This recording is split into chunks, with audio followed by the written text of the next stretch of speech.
And hello YouTubers, this is CD Man Gaiden giving you guys Ninja Gaiden 3 Razor's Edge Master Ninja Mode walkthrough commentary, day 5! Part 1, right out of the gate, turn right around before you go on forward, and boom, get a gold scarab.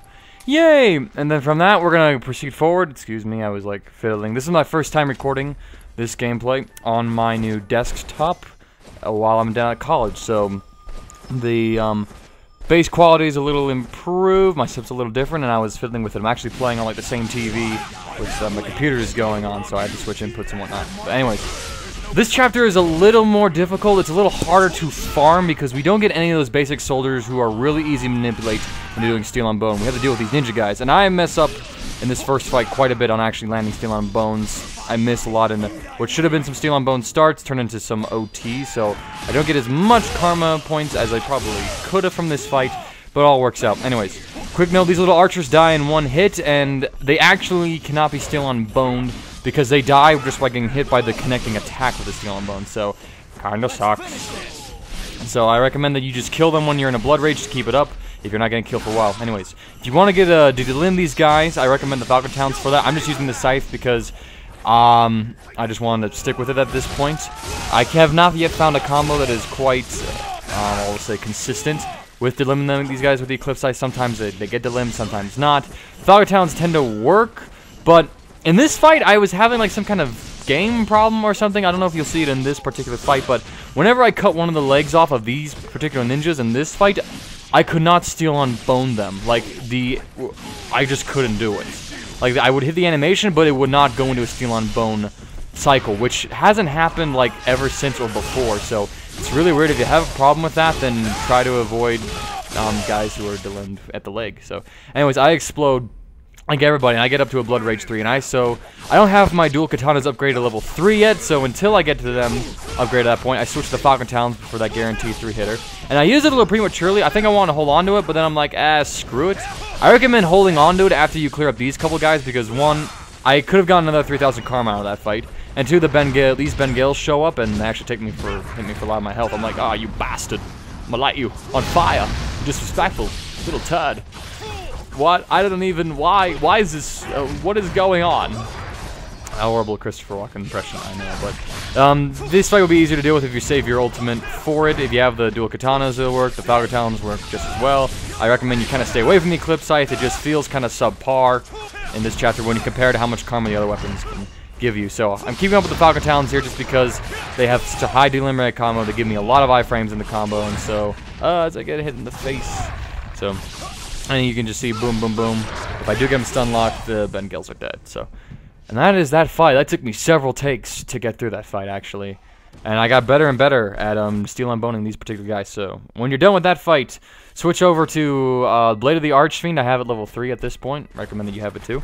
And going through here, I cut through just because I died a bit. So, there's going to be some rather jarring cuts, but there's like, it's really straightforward level. So, we come out here, we had to deal with 3 of these Claw Ninjas, so I actually get a wonderful Azuna drop combo off, and I actually beheads him. Doesn't happen all the time, the beheading part of that combo, so I don't really rely on that too much. So I'm just going to using the Katana here because I'm actually finding that it's really good for dueling these guys.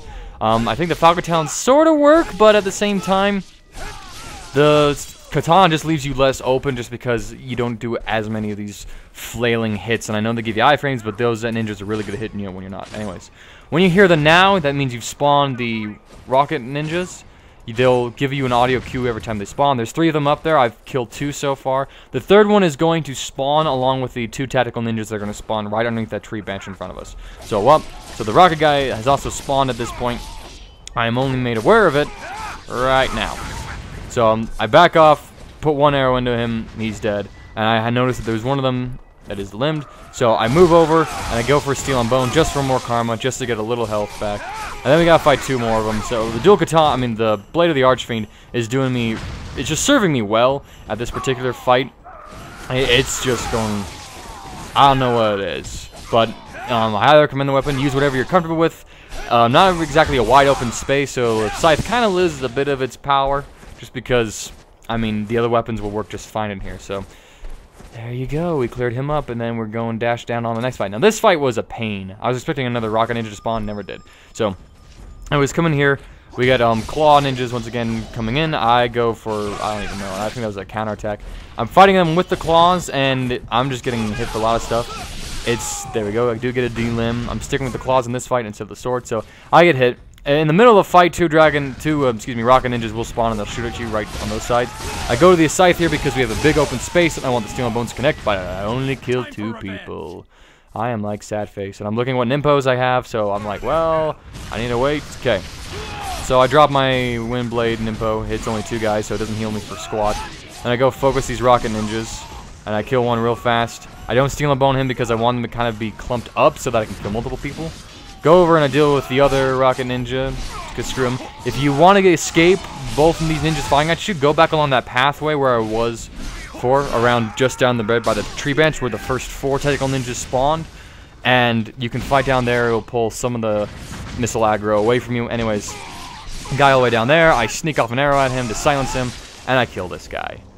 And life's good. And I'm like, oh wow, I just beat the fight. So, yay! Move down the bridge, you spawn the mages. I switch over to the Falcon Talons. Dragon Blade, or Blade of the Archfiend works as well. The Solo Katana is what I'm going to have to call it because it's like 3 different bloody weapons at this point in the game. And I just switch over to the Talons. Really great for dueling these guys. Really high DM limb rate.